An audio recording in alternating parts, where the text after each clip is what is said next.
आजकल ऐसा कौन है जिसके पास मोबाइल फ़ोन नहीं है? मतलब हम सब इस्तेमाल करते हैं ना। ये हमारी ज़िंदगी का इतना ज़रूरी हिस्सा बन गया है। पर कभी सोचा है कि इस डिजिटल दुनिया के पीछे कितने खतरे छिपे हो सकते हैं?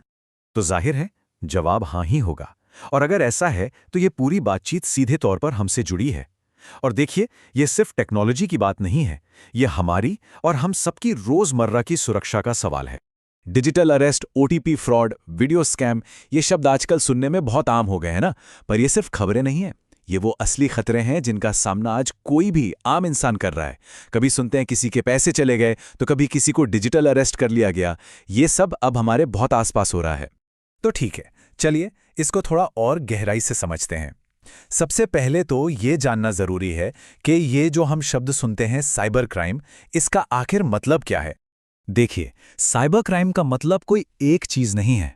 सीधी भाषा में कहें तो डिजिटल चीजों का इस्तेमाल करके किया गया कोई भी क्राइम। इसमें सब कुछ आ जाता है, चाहे वो ओटीपी फ्रॉड से पैसे निकालना हो, हैकिंग हो, या फिर किसी को डरा धमकाकर वीडियो बनाना हो। ये सब साइबर क्राइम ही है। अब आता है सबसे बड़ा सवाल। हम दिन भर इंटरनेट पर कुछ ना कुछ करते रहते हैं, तो हमारी ये जो जानकारी है, हमारा डेटा, ये आखिर जाता कहाँ है? चलिए आज इस पहेली को सुलझाते हैं। इंटरनेट का हिंदी में मतलब है अंतराजाल। और सच कहूं तो इसे समझने का ये सबसे अच्छा तरीका है। सोचिए, एक मछुआरे का जाल होता है ना, जिसमें सारे धागे एक दूसरे से जुड़े होते हैं। बिल्कुल वैसे ही इंटरनेट एक ऐसा जाल है जिससे दुनिया भर के सारे डिवाइसेस, मोबाइल, कंप्यूटर, सब एक दूसरे से जुड़े हुए हैं। अब ये बहुत दिलचस्प है कि हमारी एक छोटी सी हरकत, एक फोटो पोस्ट करना, कैसे एक बहुत बड़े डेटा साइकिल का हिस्सा बन जाती है। मान लीजिए आपने कोई फोटो सोशल मीडिया पर डाली, तो वो सिर्फ आपके फोन में नहीं रहती। जैसे ही आप ऑनलाइन होते हैं, वो फोटो सीधी पहुंच जाती है एक बहुत बड़े, मतलब विशाल डेटा सेंटर में।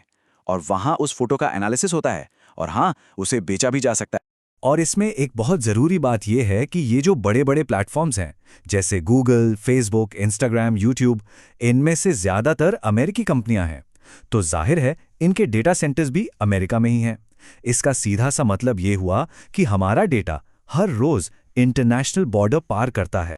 अच्छा, ये तो सबके साथ हुआ होगा, है ना, कि आपने बस किसी चीज के बारे में गूगल पे सर्च किया, मान लीजिए जूतों के बारे में, और अगले ही पल आप कोई भी वेबसाइट खोलें, हर जगह आपको उन्हीं जूतों का ऐड दिखने लगता है। ये कोई जादू नहीं है। तो होता यह है कि कंपनियां हमारे सारे डेटा का एनालिसिस करके हमारी एक डिजिटल प्रोफाइल तैयार करती हैं। मतलब उन्हें पता चल जाता है कि हमें क्या पसंद है, क्या नहीं, और फिर वो अंदाज़ा लगाते हैं कि हम आगे क्या खरीद सकते हैं या क्या देख सकते हैं। और ये मामला सिर्फ एड्स तक ही नहीं रुकता। इस प्रोफाइल का इस्तेमाल हमारे सामाजिक या राजनीतिक विचारों पर असर डालने के लिए भी हो सकता है। एक डर जो शायद हम सबको कभी ना कभी लगा होगा कि क्या हमारा फ़ोन हमारी बातें सुन रहा है या हमें देख रहा है। तो सवाल ये है कि आखिर ये होता कैसे है? इसका जवाब छिपा है ऐप परमिशंस में। याद कीजिए, जब भी हम कोई नया ऐप डाउनलोड करते हैं तो जल्दी जल्दी में एक्सेप्ट ऑल पर क्लिक कर देते हैं, है ना? बस इसी एक क्लिक से हम उस ऐप को अपने फ़ोन के कैमरे, माइक्रोफोन, यहाँ तक कि कॉन्टैक्ट लिस्ट, सब तक पहुँचने की इजाज़त दे देते हैं। वैसे अच्छी बात यह है कि फ़ोन की सेटिंग्स में जाकर इन परमिशंस को कभी भी बदला जा सकता है। तो चलिए अब टेक्नोलॉजी से थोड़ा हटकर बात करते हैं इंसान की। क्योंकि जो साइबर क्रिमिनल्स हैं वो सिर्फ टेक्नोलॉजी का फायदा नहीं उठाते, वो हमारे दिमाग, हमारी साइकोलॉजी के साथ खेलते हैं।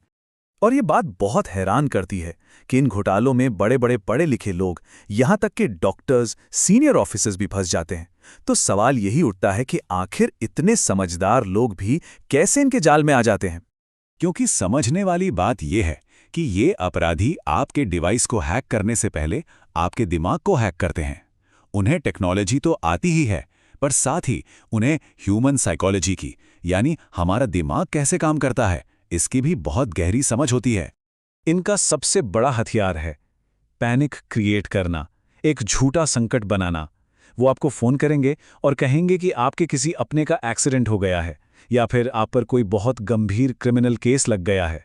कुछ भी ऐसा जिससे इंसान एकदम से घबरा जाए। और ये तरीका काम कर जाता है। क्यों?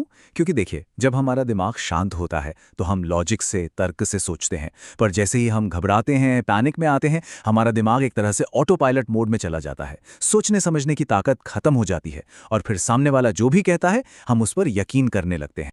तो फिर सवाल ये है कि इस सब से बचा कैसे जाए? एक पुरानी कहावत है ना, इलाज से बेहतर बचाव है।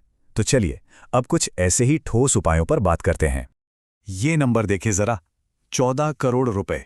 ये कोई पुरानी बात नहीं है, हाल ही की घटना है। अमेरिका में एक डॉक्टर ने डिजिटल अरेस्ट स्कैम में इतनी बड़ी रकम खो दी। इससे आप अंदाजा लगा सकते हैं कि ये खतरा कितना असली और कितना बड़ा है।